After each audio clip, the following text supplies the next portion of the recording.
So this is looking at that backside of the weld. So you see, I had to cut down into it to separate it. So it was where it cracked, it was still held on this side of the weld, if that makes any sense. So anyways, I cut it. That side had all that. This side, I had to make some access holes so I could cut in there. Fortunately, with the torch, you can cut from pretty far away. You don't have to have the torch right up next to the metal.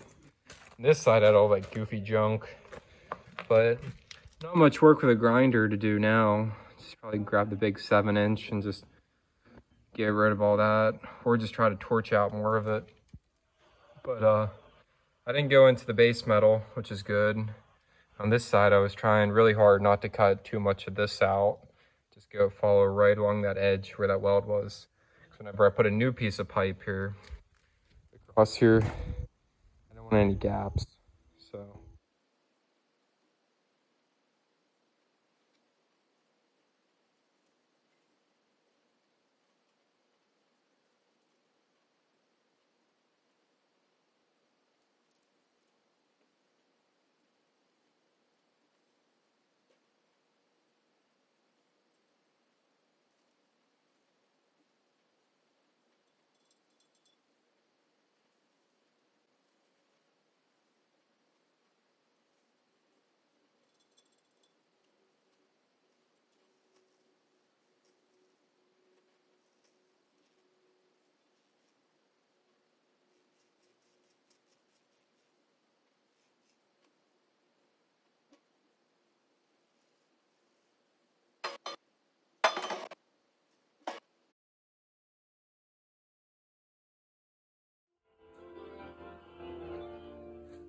I had to take some notches out.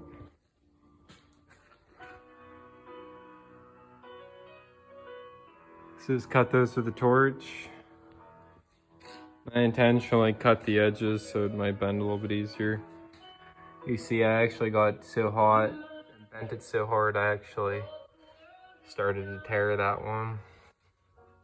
This one was really bad. This one was like, it was not only bent inward, but it was also twisted. It was like that. So, but see, this one, I really got the hang of it.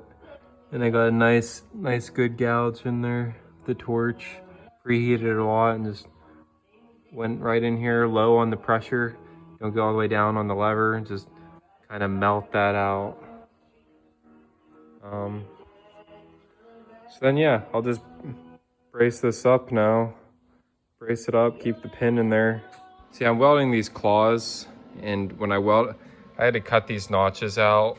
See, I made a bunch of them, and then I had to pull and twist and get them back in.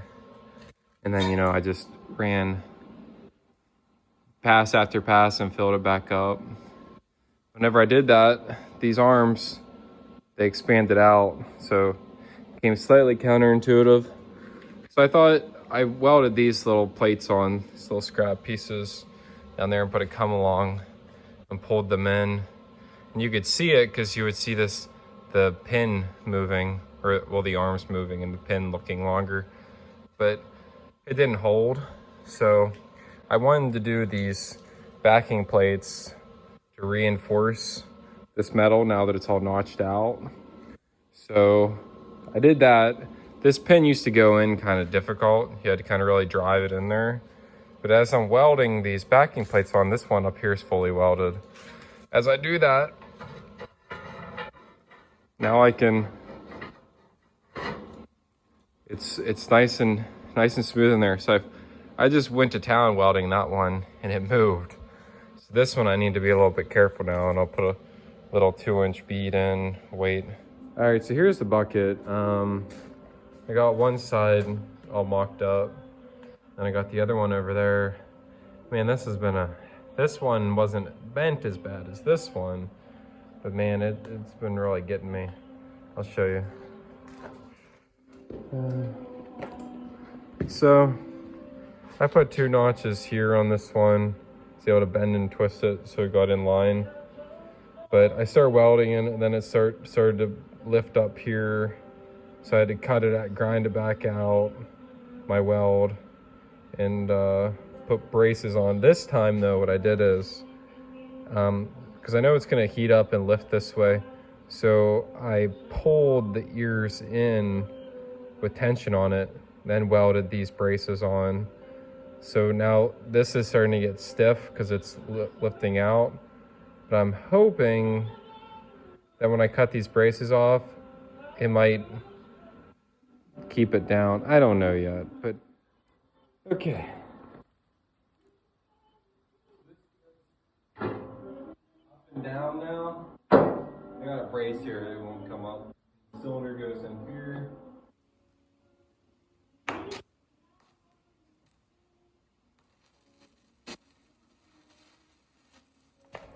So yeah, here on the edge, you can see where it tapered in, where I cut out too much at the end. But so I had a gap, maybe like a little bit more than 1/8 of an inch, maybe 3/16 of a gap.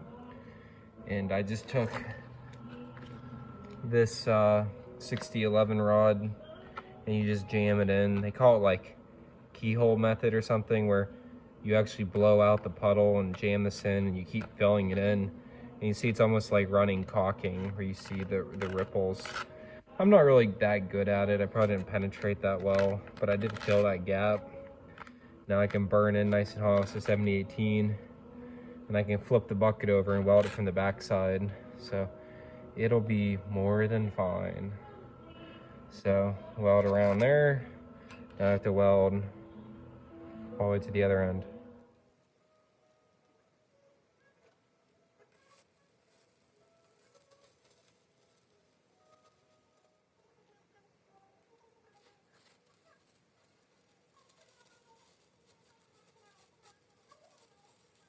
Okay, so I got this on, but that won't go all the way in.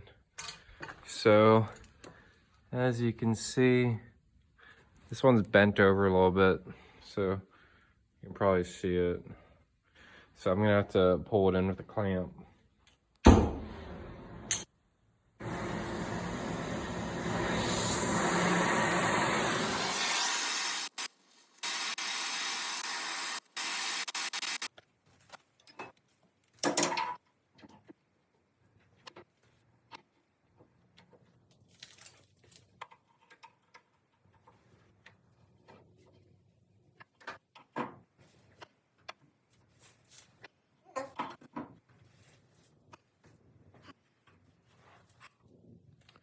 So let's see here what I did. So now this slides in nice. Before it wouldn't go in. So you can see I bent it in a little far until that gap closed up, where I put a slit in there so we could move it. And let's see.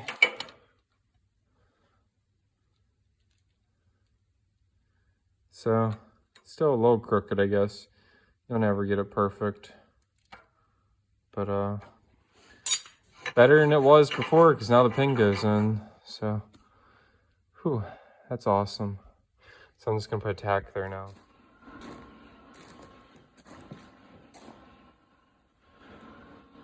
That busted.